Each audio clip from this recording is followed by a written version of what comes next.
ಮೈಸೂರಿನಲ್ಲಿ ಸಿಎಂ ಸಿದ್ದರಾಮಯ್ಯ ಅವರು ತಮ್ಮ ರಾಜೀನಾಮೆಯ ಕೂಗು ತಮ್ಮ ವಿರುದ್ಧ ಕೇಳಿಬರ್ತಾ ಇರುವಂತಹ ಕೂಗಿಗೆ ಸಂಬಂಧಪಟ್ಟಂತೆ ಮತ್ತೊಮ್ಮೆ ಸ್ಪಷ್ಟನೆಯನ್ನು ಕೊಡ್ತಾ ಇದ್ದಾರೆ. ಗೋದ್ರಾ ಹಗರಣಕ್ಕೆ ಗೋದ್ರಾ ಗಲಭೆಗೆ ಸಂಬಂಧಪಟ್ಟಂತೆ ಅವರು ಮಾತಾಡಿದ್ದಾರೆ. 2007ರ ಗೋದ್ರಾ ಗಲಭೆಯಲ್ಲಿ ಪ್ರಧಾನಿ ಆಗ ಸಿಎಂ ಆಗಿದ್ರು. ಅವರೇನಾದ್ರು ರಾಜೀನಾಮೆ ಕೊಟ್ಟು ತನಿಖೆಯನ್ನು ಎದುರಿಸಿದ್ರ ಅನ್ನೋ ಪ್ರಶ್ನೆಯನ್ನು ಕೇಳಿದ್ರು. ಜೊತೆಗೆ ಕುಮಾರಸ್ವಾಮಿ ಅವರು ಕೂಡ ಬೇಲ್ ಮೇಲೆ ಇಲ್ವಾ, ಅವರೇನಾದ್ರು ರಾಜೀನಾಮೆ ಕೊಟ್ರ ಅಂತ ಹೇಳಿ ಎರಡೂ ಪ್ರಕರಣಗಳನ್ನ ಜನರ ಮುಂದೆ ಇಡುವಂತಹ ಪ್ರಯತ್ನವನ್ನು ಮಾಡ್ತಾ ಇದ್ದಾರೆ. ಹಾಗೂ ಸರ್ಕಾರವನ್ನ ಅಸ್ಥಿರಗೊಳಿಸುವಂತಹ ಯತ್ನ ಆಗ್ತಾ ಇದೆ ಅನ್ನೋ ಗಂಭೀರ ವಿಚಾರವನ್ನು ಕೂಡ ಎತ್ತಿ ಹಿಡಿದಿದ್ದಾರೆ. ನಾಟ್ ಓನ್ಲಿ ಕರ್ನಾಟಕದಷ್ಟೇ ಅಲ್ಲ, ಇಡೀ ದೇಶದಲ್ಲಿ ಎಲ್ಲೆಲ್ಲಿ ವಿರೋಧ ಪಕ್ಷದ ಸರ್ಕಾರಗಳಿದ್ದಾವೆ ಎಲ್ಲ ಕಡೆ ಸಿಬಿಐ ಬಳಸೋದು, ಇಡಿ ಬಳಸೋದು, ರಾಜ್ಯಪಾಲರ ಕಚೇರಿಗಳನ್ನು ದುರ್ಬಳಕೆ ಮಾಡ್ತಕ್ಕಂಥದ್ದು ನಡೀತಾ ಇದೆ. ರಾಜೀನಾಮೆ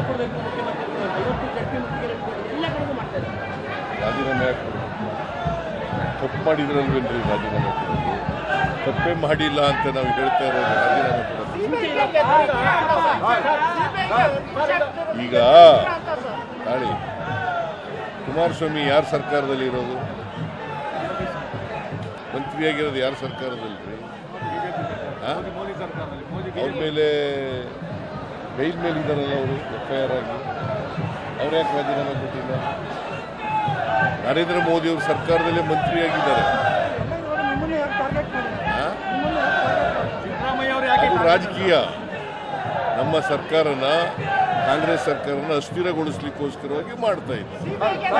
ಪ್ರಧಾನಿಗಳು ಹರಿಯಾಣ ಭಾಷಣ ಮಾಡಬೇಕಾದ್ರೆ social welfare department funds misuse ಆಗಿದೆ, ಪ್ರತಿದಿನ ಒಂದಲ್ಲ ಒಂದು ಚಾರ್ಜಸ್ ನಿಮ್ಮ ಮತ್ತೆ ತೆಲಂಗಾಣ ಸರ್ಕಾರದಲ್ಲಿ ಮಾಡ್ತಾ ಇದ್ದಾರೆ. ಅಲ್ಲಿ ಹರಿಯಾಣದಲ್ಲಿ ಈಗ ಅವ್ರ ಪಕ್ಷದ ಸರ್ಕಾರಗಳಿರೋ ಕಡೆ ಅವ್ರ ಮುಖ್ಯಮಂತ್ರಿ ಆಗಿರುವಾಗ ಗೋದ್ರಾ ಇನ್ಸಿಡೆಂಟ್ ನಡೀತಲ್ಲ, ಆಗ ರಾಜೀನಾಮೆ ಕೊಟ್ಟಿದ್ರ?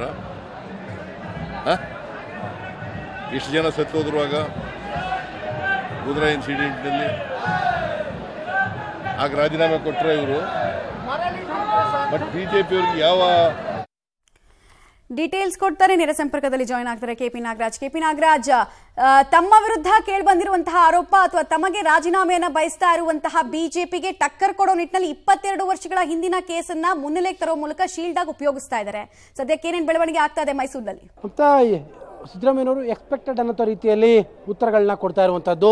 ಅಂದರೆ ಯಾವಾಗ ಸಿದ್ದರಾಮಯ್ಯನವರ ರಾಜೀನಾಮೆಗೆ BJP ದೊಡ್ಡ ಮಟ್ಟದ ಒತ್ತಡವನ್ನು ಶುರು ಮಾಡಿದೆಯೋ, ಜೊತೆಗೆ ಎಲ್ಲ ಕಡೆಯಲ್ಲೂ ಕೂಡ ಪ್ರತಿಭಟನೆಯನ್ನು ಆರಂಭ ಮಾಡಿದೆಯೋ, ಸಿದ್ದರಾಮಯ್ಯನವರು ನಿರೀಕ್ಷಿತ ರೀತಿಯಲ್ಲೇ ಉತ್ತರವನ್ನು ಕೊಟ್ಟಿದ್ದಾರೆ. ಅವರು ಒನ್ಸ್ ಅಗೇನ್ ಹಳೆಯ ಮೋದಿಯವರ ಕೇಸನ್ನು ತೆಗೆದುಕೊಂಡಿರುವಂಥದ್ದು, ಜೊತೆಗೆ ಕುಮಾರಸ್ವಾಮಿ ಅವರ ಕೇಸನ್ನು ಕೂಡ ತೆಗೆದುಕೊಳ್ತಾ ಇರುವಂಥದ್ದು. ಅಂದರೆ ಕೇಸ್ ಹಾಕಿದ ತಕ್ಷಣದಲ್ಲೇ ಇವರು ಯಾವತ್ತಾದರೂ ರಾಜೀನಾಮೆ ಕೊಟ್ಟಿದ್ದಾರಾ? ಇವರ ಮೇಲೆ ಎಲ್ಲ ಕೇಸ್ಗಳು ಇಲ್ವಾ? ಹಾಗಾಗಿ ಒಂದು ಈಗ ಇವತ್ತು ಅಥವಾ ನಾಳೆ ಒಳಗಡೆ FIR ಆದ್ರೂ ಕೂಡ ನಾನು ರಾಜೀನಾಮೆ ಕೊಡೋದಿಲ್ಲ ಅನ್ನುವಂಥ ಅರ್ಥದಲ್ಲಿ ಸಿದ್ದರಾಮಯ್ಯನವರು ಮಾತನಾಡಿರುವಂಥದ್ದು. ಕೇಸ್ಗೂ ನನ್ನ CM ಸ್ಥಾನಕ್ಕೂ ಯಾವುದೇ ರೀತಿಯಂಥ ಸಂಬಂಧ ಇಲ್ಲ ಅನ್ನುವಂತಹ ದಾಟಿ ಇವತ್ತು ಸಿದ್ದರಾಮಯ್ಯನವ್ರಿಗಿತ್ತು. ಮತ್ತು ನಾನು ಯಾಕೆ ರಾಜೀನಾಮೆ ಕೊಡಬೇಕು? ಏನಾದರೂ ತಪ್ಪು ಮಾಡಿದ್ರೆ ತಾನೇ ನಾನು ರಾಜೀನಾಮೆ ಕೊಡುವಂಥದ್ದು.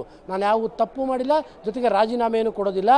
ರಾಜಕೀಯ ಕಾರಣಕ್ಕೋಸ್ಕರವಾಗಿ ಆಗಿರುವಂತಹ ಕೇಸ್ ಇದು ಅನ್ನುವಂಥದ್ದನ್ನು ಬಹಳ ಅಂಡರ್ಲೈನ್ ದಿಸ್ ವರ್ಡ್ ಅನ್ನುವಂಥ ಪದವನ್ನು ಕೂಡ ಬಳಸ್ತಾರೆ.